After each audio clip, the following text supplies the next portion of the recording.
먼저 우리 민주당 박지원 의원 네. 전남지사 출마설이 솔솔 나오고 있는데 출마를 하는 겁니까? 어떻게 되는 건가요? 네. 아마 곧 출마를 공식 선언할 것으로 알려지고 있습니다. 아, 원래는 이제 20일경에 전남에서 출마 선언을 할 거다. 이런 관측이 돌았는데요. 지금 정치 지형이 지금 빠르게 변화하고 있습니다.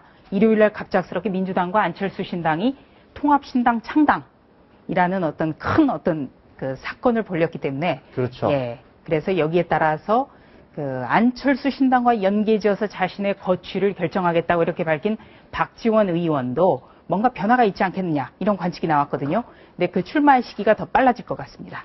박지원 의원은 원래 그 전에 한번 출마 비슷한 얘기를 하긴 했었죠. 그런데 네.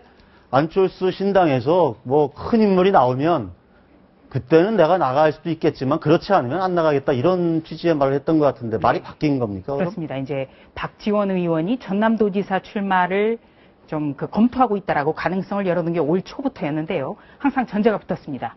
지금 전남에서 안철수 신당의 바람, 그러니까 안풍이 굉장히 위력을 떨치고 있다. 그 안풍을 막아내기 위해서라도 나와 같은 중진이 차출돼야 된다. 이러면서 중진 차출론을 얘기를 했습니다. 아, 네. 그런데 그거에 대해서 당시 이낙연 의원이 나도 중진이다 이렇게 얘기했던 걸로 제가 기억이 되는데. 네, 그렇습니다.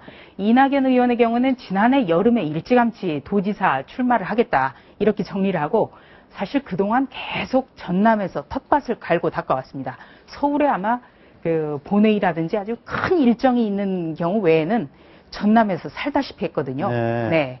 그러니까 이제 박지원 의원이 출마 가능성을 뒤늦게 열어놓으니까 깜짝 놀란 거죠. 그래서 나도 중진이다. 나야말로 사선 중진이기 때문에 나를 내보내자는 얘기 아니냐 이렇게 설명을 했었습니다. 아, 이번에 박지원 의원 출마 가능성에 대해서는 뭐라고 좀 이야기하고 있습니까? 네. 지금 이제 박지원 의원의 태도가 굉장히 궁금했었습니다. 아시다시피 일요일 날 갑작스럽게 민주당과 안철수 신당 통합을 해서 당대당 통합을 해서 하나의 범야권 정당을 만들겠다. 이렇게 선언을 했죠. 그러면 박지원 의원은 어떻게 될 것인가? 민주당 출입기자들 굉장히 관심을 기울여 왔는데요. 화요일 날, 그러니까 신당 창당 이틀 뒤에 박지원 의원이 기자들을 만났습니다.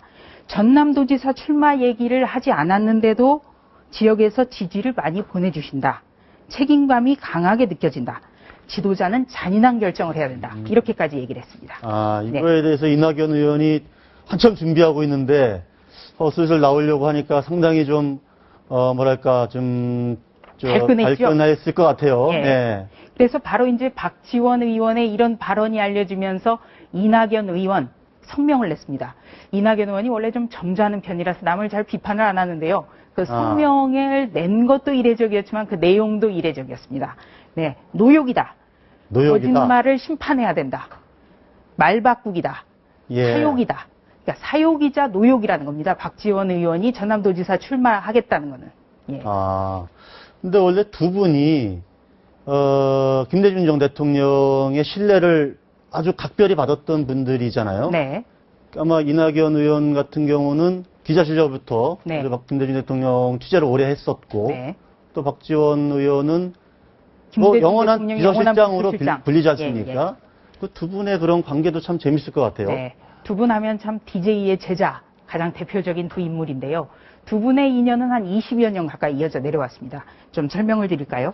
김대중 대통령이 야당 총재 시절에 동교동 사저에는 지하실이 하나 있었습니다. 흔히들 기자들이 이제 벙커라고 불렸습니다. 그렇죠. 지하 벙커가 하나 있었죠. 예. 네, 사저 지하에. 예. 그리고 이제 김대중 대통령이 항상 중요한 어떤 고비 때마다 결단을 내릴 때 항상 지하 벙커에 가서 숙고를 했는데요. 그때 벙커에 초청을 받느냐 안 받느냐에 따라서 DJ가 신뢰를 하는구나. 별로 신뢰를 안 하는구나. 이렇게 판가름을 내렸습니다.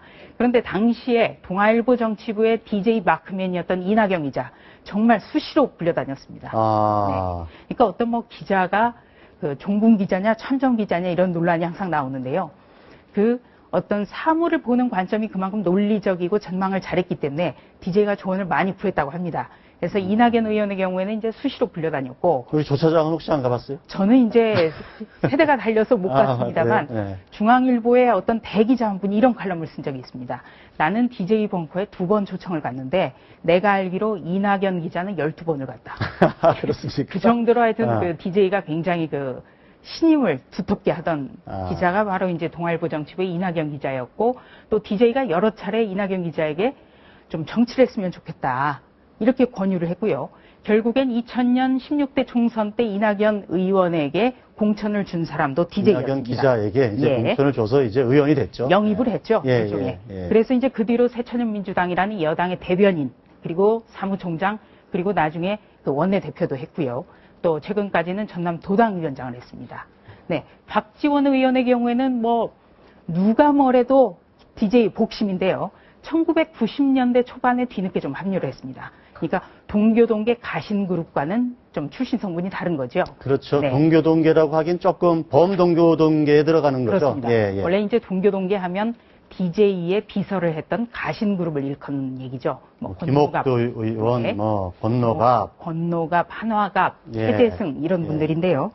그 뉴욕 한인회장을 하다가 이제 1990년대 초반에 뒤늦게 동교동에 합류를 했는데, 워낙 성실하고 또 부지런하고 워낙 또 분석력이 있고, 그다음에 또 이 언변이 화려해서 그 대변인을 오래 하면서요, DJ의 입을 대신했고 또 DJ의 영원한 비서실장을 맞습니다. 했습니다. 맨날 새벽에 동교동으로 갔다는 거 아닙니까? 네. 전날 그렇게 뭐 술을 그렇게, 마시고도 예, 바쁘게 새벽 다녀도, 가셨으면 예. 어김없이 동교동에 나타났다. 하여간 이 그 DJ의 뭐랄까요, 신뢰를 각별히 받았던 핵심 참모들인데, 네.